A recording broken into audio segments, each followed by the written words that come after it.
In this video, I'm going to share with you what I believe are the 5 core success factors that I look for at FPG. And this is after 20 years of recruiting, training, and coaching salespeople from around the world. I have seen my share of those that I really believed were going to be great. And of course, they failed.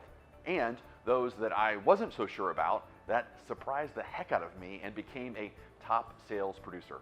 So for those who don't know me, I'm Jason Forrest, CEO of FPG.com, where we recruit, train, and build the best sales teams who want to be known for as having the best sales experience in their industry. I do these videos because I don't want you to waste your money on bad sales advice. So I want to offer you advice that's better for free. So in this video, I'm going to share with you 5 factors that so many companies overlook when they're recruiting and hiring salespeople, but have become the must-haves for us and the hundreds of sales organizations we represent. And by the way, we only work with the top sales companies in each of their industry. So let me share with you how I first figured this out. So I'm watching this movie, Moneyball. Yes, I should have read the book, but I watched the movie instead. This movie is based on the true story of the Oakland A's 2002 Major League Baseball season. Billy Beane was the general manager and needed to break the rules of scouting baseball players because his player hiring budget was $40 million, but the Yankees had a budget of $126 million, and it was impossible to ever beat the Yankees with 1/3 of the hiring budget, unless, what a great word, unless, he found a different way to value players. So he used a concept called sabermetrics, which gave him a new advantage by valuing players that other teams undervalued, which meant he could get great players at a discount. So while I was watching this movie, I realized that I was doing the same wrong things that professional baseball scouts were doing to overvalue players. I was just doing it to overvalue salespeople.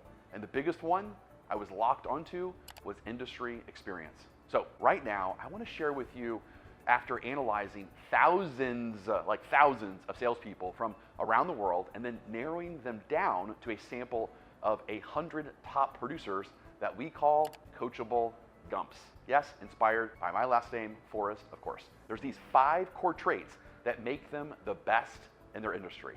And again, this is regardless of their professional appearance, age, outward energy, or of course, industry experience. Here are the 5 core traits of a top sales producer that again, we call a Coachable G.U.M.P. The first factor of a top sales producer is, are they coachable? See, being coachable is when the sales manager gives advice or direction on how to move the sale forward or a specific strategy to execute the salesperson, and the salesperson of course says, look, I'll try it and let you know how it goes. The one who is not coachable will have 100 questions and what ifs before they execute, such as, hey Jason, have you thought about blank, or are you sure this is going to work and not be a waste of time? When the salesperson isn't coachable, the sales manager has to use up a lot of internal energy and time to persuade the uncoachable person to try something new. The next factor of a top sales producer is, are they goal-oriented?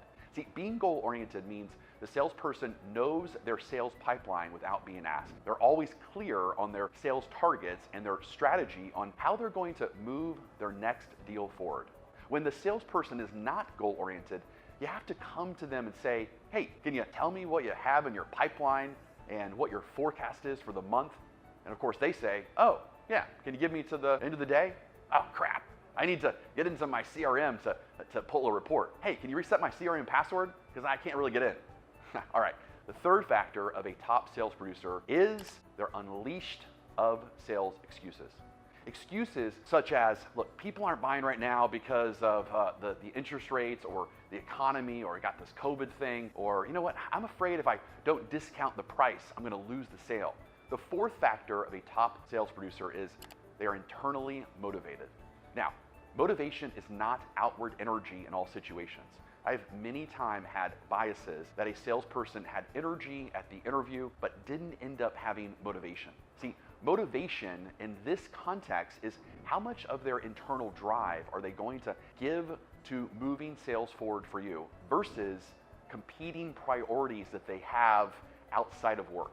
The fifth factor of a top sales producer is, are they procedural?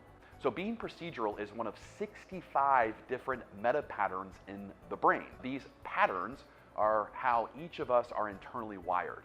A procedural-based salesperson loves following predictable processes that lead to predictable results. They're all about a certain routine, and they know if they follow that routine, they're going to win. The opposite of this is an option-based salesperson.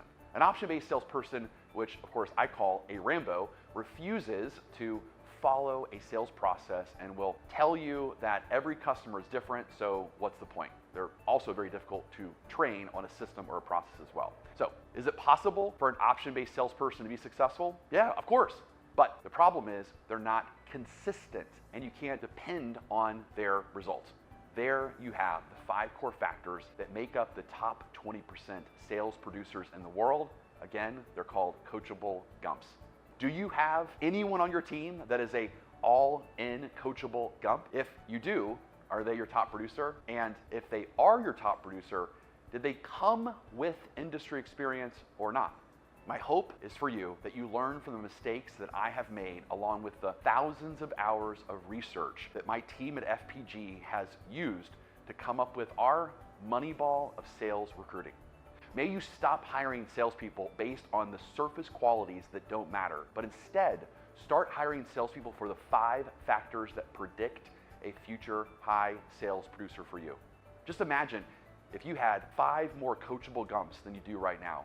How many more sales would your company be earning? How many more employees could you employ with that increased sales revenue? And most importantly, how many more businesses and lives could you improve through your products and services with just more coachable G.U.M.Ps? Until next time, this is Jason Forrest. Push yourself to become a better version of you.